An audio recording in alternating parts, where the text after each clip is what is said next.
Everybody. So I want to talk about a project, a collaborative project on cultivating allies, lessons from deaf-hearing friendships.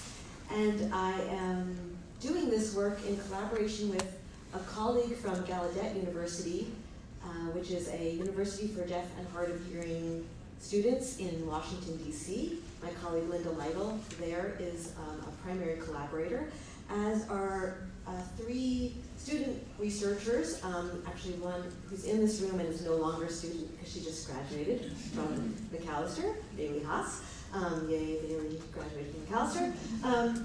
And so our project is about sort of understanding deaf-hearing friendships and to see whether through a kind of understanding of those friendships, we can extrapolate some ideas about the concept of an ally. And I want to acknowledge that there's a lot of really awesome ally work happening here at SPICY and in various other places, and so that's exciting.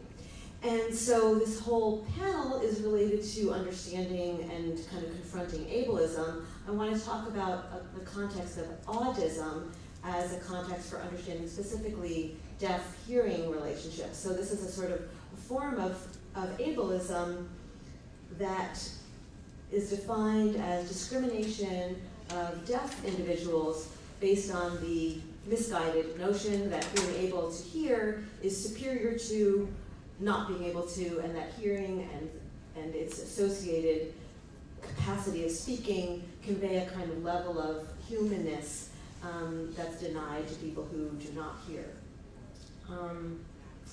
I want to also acknowledge here, at this moment, I'll talk about it a little bit more. I am a hearing person, in case that wasn't obvious to you. My colleague Linda Lytle from Gallaudet is a deaf person. The rest of my student researcher assistants are hearing, and we all have various relations to deaf community, to using American Sign Language, to having deaf friends. We vary in our connection to all of that, vis-a-vis the deaf community more broadly. But in this project, Linda and I were interested in whether intergroup friendships could provide a kind of antidote to autism that could kind of alleviate the oppressive nature of an understanding of deaf people's experiences through understanding how people can build and cultivate friendships across the deaf-hearing divide. And we know from lots of social and developmental psychology work that intergroup friendships offer some benefits. This is not by any stretch of the imagination going to be even remotely exhaustive of understanding the literature on intergroup friendships, but whoops, that was the wrong way to go. But the potential of intergroup friendships include that they can decrease anxiety and stress and fear of rejection in intergroup settings, and that especially in cases of education settings where teachers themselves hold pro-diversity beliefs, that the research suggests that intergroup friendships actually do reduce prejudice and decrease intentions to socially exclude people who are not of the same social identity. There are obviously some challenges with intergroup friendships, as there are with all kinds of intergroup contact and intergroup relations, is that people feel nervous, they feel scared. Entering into intergroup relations can be fraught with fears of rejection and prejudice. And the vast majority of this work in intergroup relations more broadly, in intergroup friendships, really focuses on the dominant group members' change as a function of their intergroup friendship or their intergroup contact. And so our study is part of a larger study focused on friendships between deaf people and hearing people that really prioritizes deaf people's perspectives on these relationships and friendships. So toward that end, Linda and I are collaborating, or have been collaborating, on a project that's based at Gallaudet University in DC that I already described, And in this particular study, we did interviews with 10 deaf students at Gallaudet who were participants in a larger survey that we did, an online, sort of more quantitative survey of deaf hearing friendships. And we asked those survey participants if they might be interested in participating in a follow-up interview. And so 10 of the people who agreed to do this were deaf and were interviewed. These interviewees were paid $15 and were asked by the interviewer to sort of start off, tell us about your friendships with hearing people. Did you have friendships with hearing people when you were growing up? And if you did, everybody did because they volunteered to be in this interview, to pick one in particular and sort of talk about that friendship. And so there were a bunch of follow-up questions that sort of followed the path of the stories that the interviewees wanted to tell us. All of the interviews were conducted in American Sign Language. Most of them were conducted by Linda Lytle as the primary deaf investigator in this process. I was present for a bunch of them, and some were conducted also in ASL by some students of Linda's who are hearing and fluent in American Sign Language. Then we spent a long time translating the ASL into English and transcribing the English translations into, translating them and transcribing them, and then double checking them against the original video, et cetera, et cetera. So that was a long and arduous process, but also a good one. And then my research assistant students and I content coded all of the transcripts, and we started with 2 transcripts, developed each of us independently read those, extracted some common themes, built a code book, refined the code book, coded more collectively, 1 or 2 more interviews, established intercoder reliability, and then pairs or trios of us in the research lab double or triple coded all of the rest of the interview transcripts and resolved all of our discrepancies via discussion. So the themes broke out into 2 broad kind of categories. They were the qualities that were exhibited by the hearing people, described by the deaf people in these interviews. And then there were the qualities of the deaf people themselves that kind of facilitated these intergroup friendships in particular sorts of ways. So I'm going to start by talking about the qualities of the hearing people. Remember, the informants here are all deaf people. They're talking about what these hearing friends did.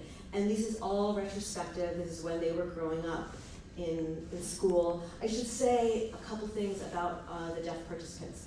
They ranged very widely in the nature of their schooling. Some of them had gone to schools for the deaf. Some of them had gone to public hearing schools and were mainstreamed. Some of them were there kind of primarily oral education, so they were lip reading and relying on note takers, or some of them had interpreters who were brought into the class.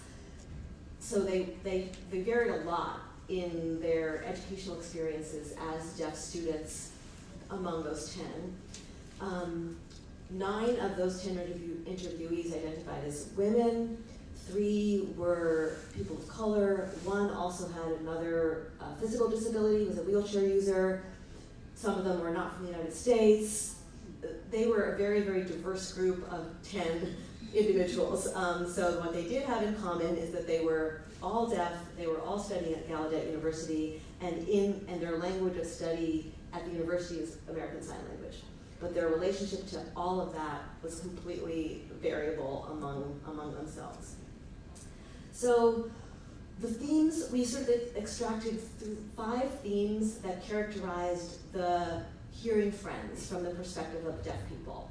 And these include a focus on communication, a focus on being able to advocate and educate other people. I'm going to return to all of these later. A knowledge about or interest in deaf culture, kind of just sort of personal qualities. I'll unpack that a little bit more, but this is just sort of having shared interests, being a kind of kind and open and friendly person.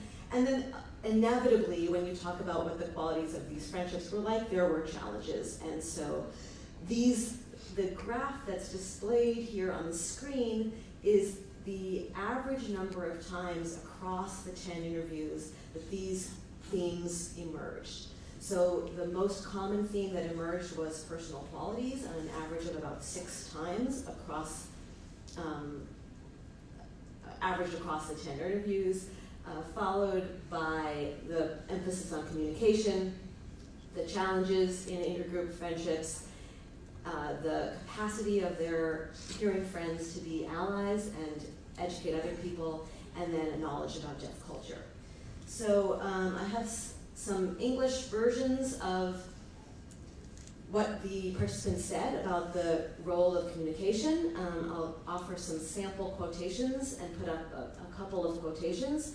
But one person said something, for example, like, when we were in high school, this friend of mine learned some sign language.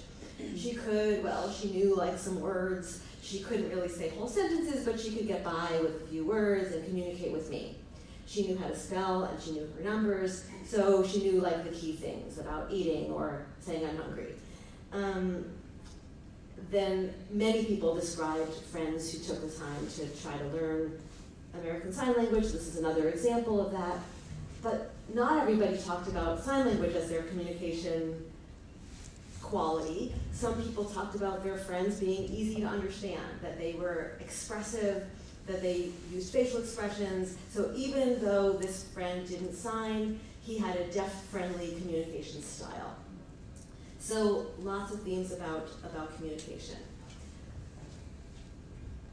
Then there's the issue of advocating and educating other people. And so many people in our sample, although not in as large numbers as frankly Linda and I were hoping, talked about the capacity of these friends to step up, to advocate, to interrupt autism and other forms of exclusion. So one person said she always advocated for me and made sure people weren't talking all at once, to be sure that I was included so I wasn't left out. She would explain to them that they couldn't talk like hearing people are used to. You have to make eye contact, you also have to speak one at a time. And another example was somebody who kind of interrupted an explicitly kind of oppressive interaction where a friend walked by and wanted to get in touch with me and said, well, like, that's the deaf one or that's the deaf girl, and her friend said, well, her name is so-and-so, to kind of humanize her and offer a way to educate other people in that setting. The importance of being knowledgeable about and interested in deaf culture was another less common but certainly present theme.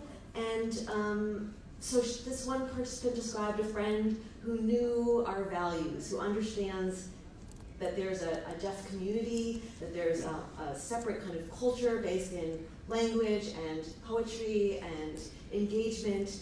And this person said, well, I don't know, maybe in the future she'll know how to talk about deaf things with other people and expose them to our community. She could teach people about how the deaf community has its own rich culture. And other people talked about their friends wanting to understand, wanting to appreciate what being deaf was all about and understanding deaf culture. The personal qualities theme is the most common theme. And it included a bunch of things, including, we liked talking to each other. We had shared interests. They were just like my friend. She was the kind of person who kept to herself like I was. We had some kind of shared way of being in the world. Another person described a friend there just weren't that many other people in this school who were interested in befriending somebody who was different. If it weren't for her, I don't know. I don't know what I would have done. She was really unique and helped me out a lot. One important sub-theme of this personal qualities kind of hodgepodgey but still coherent category was the idea of a sort of shared marginalization. And this is something that I've been super interested in the Allies literature more broadly, and I was not surprised in Ernst Staub's talk last night. He talked about sort of active bystanders being more likely to have some other marginal relationship to their community. Lauren might remember I did this whole big project in grad school about marginality, and Staub's work and other people's work informed this idea that sort of are, and so it's a question, sort of, are people who are allies also more likely themselves to occupy some other kind of marginal position? And so this is not on the slide, but one of our participants talked about, as she was in this interview and talking about this friendship, this participant was white, and she said, you know, I'm thinking about it now, it's probably not a coincidence that this friend of mine is black. That it took her, you know, like 15 years after their friendship to say, you know, I have a feeling that there was something about her own marginal experience as being a black person in this predominantly white school we were going to that helped us become friends. So anyway, if anyone wants to think more about that with me, I know a lot of people thought about it, but I'll think about it more too. And then there were inevitable challenges. So lots of stories about being excluded in playgrounds, from conversations, even in situations where they were, the student themselves, the deaf student was in a predominantly deaf environment. Whenever there were hearing people who came into that environment, the hearing people would talk to each other, would exclude the deaf people. People would talk about getting overwhelmed when multiple people were talking at the same time and they were not included. And it was just a lonely experience to grow up as a deaf person in a hearing world and not have many friends. Okay, so, but it wasn't just the hearing people's qualities that facilitated or detracted from these kinds of intergroup friendships. Deaf people were doing things themselves as well. And they were doing two things that we captured in the way they talked about their friendships. They were being accommodating. They were sort of assimilating to the dominant hearing culture in the context of their schools or their friendships or their neighborhoods. And they were also self-advocates. They were assertive about their own identity, about their own language needs, about their own culture. So in the accommodation, assimilation, bending over backwards kind of way of describing this theme, people talked about, well, you kind of have to deal with the hearing world, right? It's like that's the dominant culture, and so we have to understand the hearing world, and I guess that means having hearing friends. It wasn't like it's the worst thing in the world, but it's my responsibility to kind of accommodate in that way. Another person talked about how they used oral communication and speaking about 80% of the time and signed only about 20% of the time. But even still, even though they were doing all of the kind of 80% of the communication work to meet their hearing friends using hearing people's language, it still was rough around the edges. And a lot of people also talked about and had stories of self-advocating. So this woman talked about in the first week of high school, people thought deaf people didn't know anything, but I was out to prove them different. So I joined the academic bowl, and we beat the other team, even the team of people who were saying bad things about me, and who thought deaf people didn't know anything, so I showed them differently. And then people taught their friends how to interact with them. They took the initiative to say, don't talk to the interpreter, talk to me. I'm not a monster, it's okay, you can talk to me, please. It's not gonna kill you, basically, to talk to me. So all of these themes kind of emerge inductively out of these conversations with these deaf informants in this particular research study. And the question also, more broadly, conceptually and theoretically, that motivated us, even though I wanted to kind of present the data first because it's a qualitative study, but the question also that I want to end with is, can we consider these hearing friends and these kind of cross-group friendships, can we consider them allies? And so there's lots of definitions of allies out there. There was some awesome ally work in the previous session, that many of whom are here in this room right now. And so I want to offer a couple of ways of thinking about allies that are slightly different from just friends, and they're slightly different from activists. And so if we think about, there's this kind of connection, there's a personal connection plus an effort at action.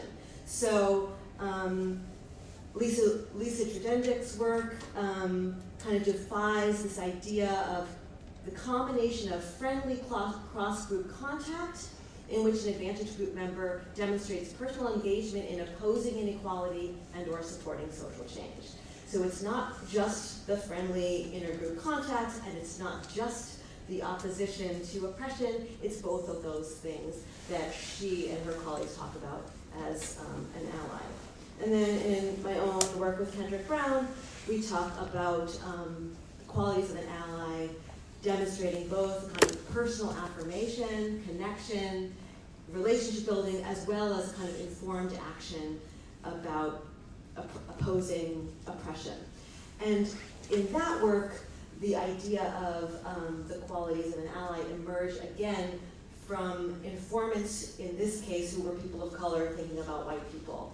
So that's an important thing, is that you don't just self-designate yourself as an ally, but we wanted to, again, ask people in a particular targeted group what their perspective on allies were. So if we return to the themes of the deaf-hearing friendship, we can ask the question, do these kind of capture both the combination of connection and action as it emerged in these conversations? So if we have the connection dimension, that kind of personal quality was pretty like, they're a kind person, they are interested in me, they share my interests, I like them, they like me. But there's also the action components, that these folks did stuff. They took action, they educated other people, they demonstrated an interest in deaf culture, they figured out how to communicate effectively, given that we didn't share kind of communication styles. So I want to also just mention and circle this section from this definition of an ally not being a noun, but a kind of verb and a process. You're an ally when someone recognizes you as an ally, and then to really emphasize the role of the deaf people themselves in facilitating the interconnections with their hearing friends, the work that they had to do both from a kind of accommodating perspective and also from a self-advocating perspective. And that's it. Thank you very much.